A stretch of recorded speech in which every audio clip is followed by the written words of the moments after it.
Работа по опеке и попечительству является важнейшей и, пожалуй, самой трудной задачей среди отделов администрации городского округа. Это систематическое выявление и учет детей-сирот и детей, оставшихся без попечения родителей, спасение малышей, родившихся в неблагополучных семьях, а также бездомных детей и подростков.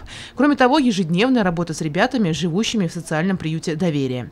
В прошлом году специалистами отдела выявлено и поставлено на учет 29 детей, оставшихся без попечения родителей. 5 из них устроены в приемные семьи, 3 направлены на усыновление. 8 граждан лишены родительских прав.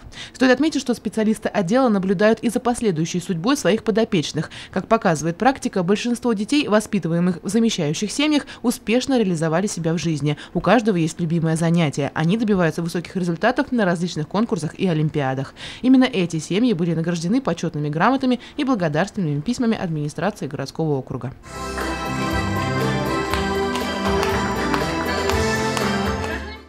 В Сибае делается многое, чтобы дети, оставшиеся без попечения родителей, не чувствовали себя брошенными на произвол судьбы, а потому ежегодно выделяются субвенции на строительство социального жилья. За последние 3 года 88 сирот получили квартиры. С начала 2015 года 5 сиротам выделено жилье. В этот день долгожданные ключи им вручил глава города Халид Сулейманов.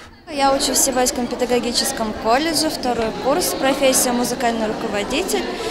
Квартиру ждала долго.